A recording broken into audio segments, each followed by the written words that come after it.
tonight. So more coming up in the game momentarily here in AZ. Dana. All right. Well, there was also some big news up in the sky. Watch here. All right. Indeed, So lawmakers on both sides of the aisle want answers. They are demanding that President Biden break his silence. It is strange that he hasn't spoken at all on this. So the downing of 3 unidentified flying objects in the span of 3 days. The military intercepted them over Alaska, Canada, and Lake Huron in Michigan. So on the heels of that Chinese spy craft that was shot down off the coast of South Carolina, what is going on? Well, Chief National Security Correspondent Jennifer Griffin has more from the Pentagon. Good morning. Good morning, Dana. While most Americans were watching the Super Bowl, we were getting briefed by NORAD. U.S. officials who I spoke to all weekend could not say for certain what these objects were, but said the reason they were shot down is that they were flying much lower than the Chinese spy balloon and could have threatened civilian aircraft.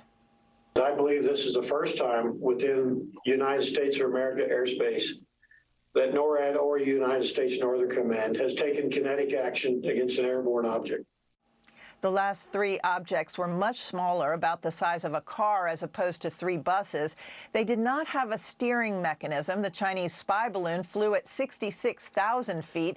These objects flew closer to 20,000 feet and seemed to be carried by the jet stream. US F-22 shot down one over Alaska, which still hasn't been recovered, another over western Canada, and a third that first popped up on radar systems over Montana, not far from Malmstrom Air Base.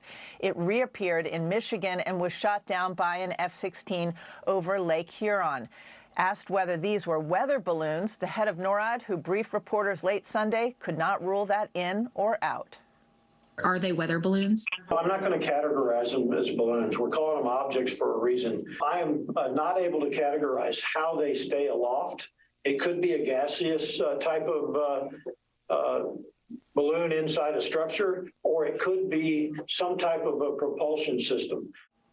The U.S. warplane sent up to observe these objects, which floated into U.S. airspace, were flying too fast past the object to make a positive identification.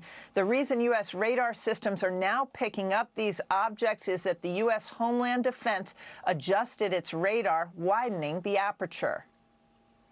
We have adjusted some of those gates to give us better fidelity on seeing slower objects. You can also filter out by altitude. And so with some adjustments, we've been able to get a better categorization of radar tracks now. And that's why I think you're seeing these overall. Plus, there's a heightened alert to look for this information. The Chinese government put out a statement saying that the U.S. has flown high-altitude balloons over China 10 times, at least 10 times, since the start of 2022. The national security spokesman here at the White House has denied that, says it's patently. Any questions? Jennifer, thanks for being up with us this morning. We appreciate it. Yeah, sure are. You know, these bipartisan calls, too, for President Biden to finally say something and give Americans answers on these aerial objects. Watch. I have real concerns about why the administration is not being more forthcoming with everything that it knows. The Biden administration needs to stop briefing Congress through our television sets and actually come and sit down and brief us. The military needs to have a plan to not only determine what's out there, but determine the dangers. One of these is not like the other. And so it goes back to, this may be a simple saying that the U.S. has flown high-altitude balloons over the White House has denied that, says it's patently untrue. Dana? So many questions. Jennifer, thanks for being up with us this morning. We appreciate it. Yeah, sure are. You know, these bipartisan calls, too, for President Biden to finally say something and give Americans answers on these aerial objects. Watch. I have real concerns about why the administration is not being more forthcoming with everything that it knows. The Biden administration needs to stop briefing Congress through our television sets and actually come and sit down and brief us. The military needs to have a plan to not only determine what's out there, but determine the dangers that go with it. I believe the American people are owed an explanation. If they're serious enough for us to send fighter jets out to shoot down, then I think it's okay for the American people to know who's behind this. Well, John Ratcliffe, former Director of National Intelligence. Sir, thank you for your time. You've been on the other side of this previously in the administration with Donald Trump. What would explain why we know so little, why they're telling us so little so far? I think they're still analyzing what we'll call objects numbers 2, 3, and 4.